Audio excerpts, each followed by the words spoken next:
Hey everyone, large crowd, right? To those of you who may not know me, my name is Cole Pryor, and I'm humbled by the honor of being the valedictorian of the class of 2024.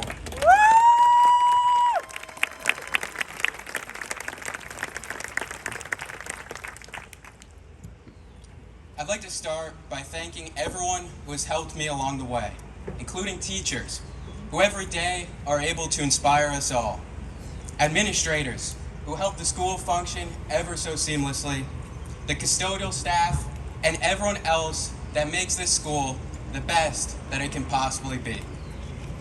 Now, thank you to my peers, and thank you to my parents for your endless support that made this possible.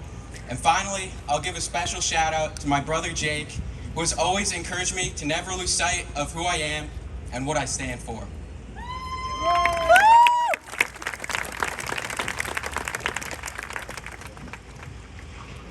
On that note, achieving this honor has been a wild ride, one that may often be misrepresented in the typical valedictorian speech. With that in mind, this speech will give the truth, the whole truth, and nothing but the truth on what this experience was actually like. So now, without further ado, I'm going to give my 2 cents, and hopefully you all can learn something from it.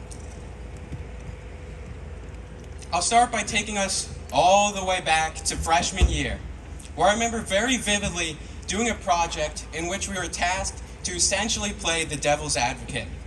I made the choice of Richard Nixon, one of my favorite historical figures, as he resembles the imperfections of even the most powerful people on earth. With this in mind, remember that everyone has something valuable to share, even Nixon.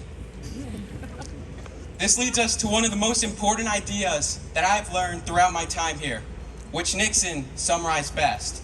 He said, "If you take no risks, you will suffer no defeats. But if you take no risks, you win no victories." Becoming the valedictorian was the biggest risk I've ever taken in life. One that I'm not sure I'd repeat. You see, the more I chased this goal, the more I realized that I had lost the essentials of who I am. Due to this, I'd say a lot of you may think of me as a robot of sorts, and honestly, you're right. During these past 4 years, I've been striving for this goal and not really living in the process. I would work hard during the week and live for the weekends. This constant cycle of waiting for the future rather than living in the present soon became the bane of my existence. On that note, choose your battles wisely. Sometimes risk may not be worth the reward, a lesson that Nixon himself also should have learned sooner. Now we get to, all right, my hat fell off. Now we get to sophomore year, where I got some pretty influential advice from my history teacher, Mr. Zablocki. Honestly, I forget most of what he said, but the gist was that you only get so many heartbeats, and you should cherish each and every one of them. Now, what I'm about to say is super nerdy, so bear with me. Over my high school career, I have had over 2 million heartbeats, and I've only truly been living for about 10% of them. If I live my entire life, about 80 years, as I did during this journey, I've only lived for about 8 years. Don't get me wrong, it's important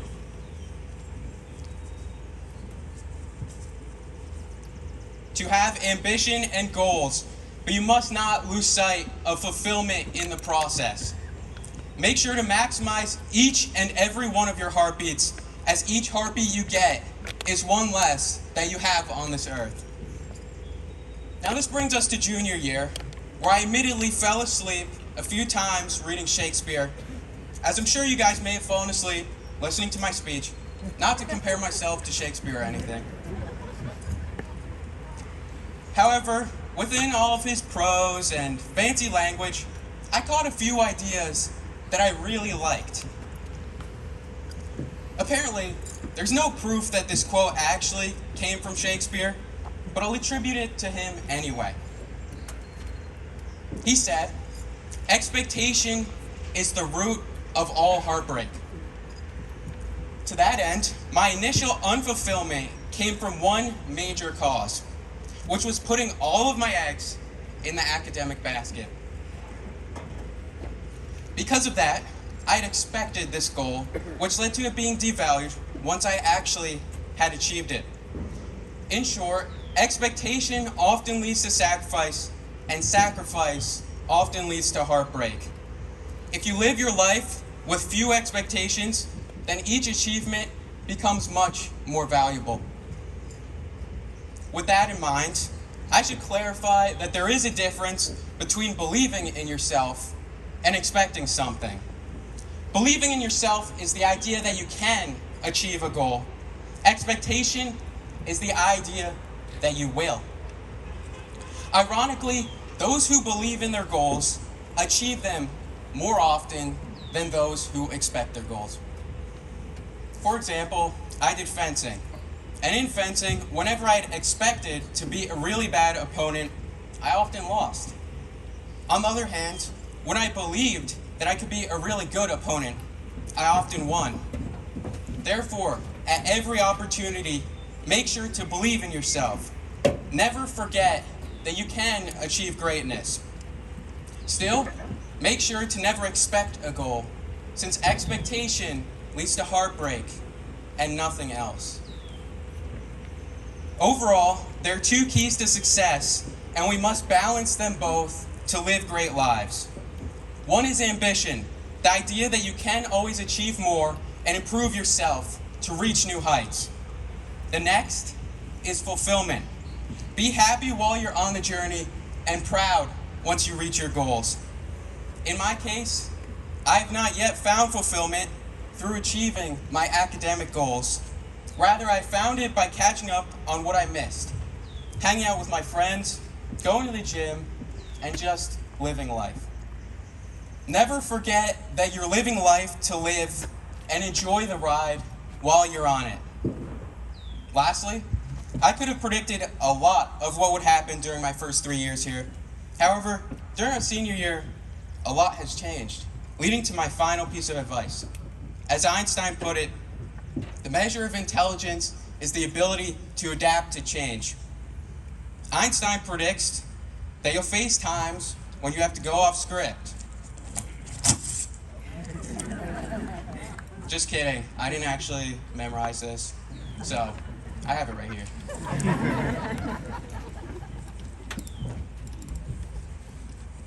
Or do I?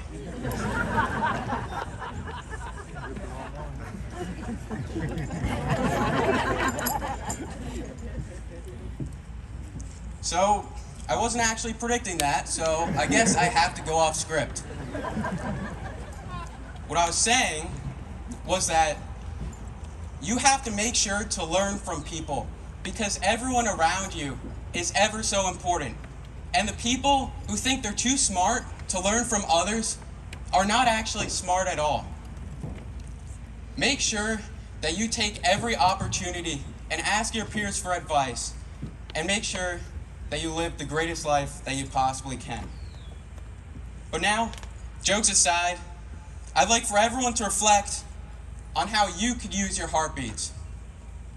If there's just one thing that I want you to take from this speech, it is that the heartbeats we get are a gift that are not to be wasted. And the better we use our heartbeats, the more fulfilled we are. No matter where you are in life, whether you're at the crossroads of graduation or in the stands, find fulfillment. For when you think about the past, fulfillment, or lack thereof, is all that you'll be able to remember. On that note, good luck, class of 2024. Let's change the world.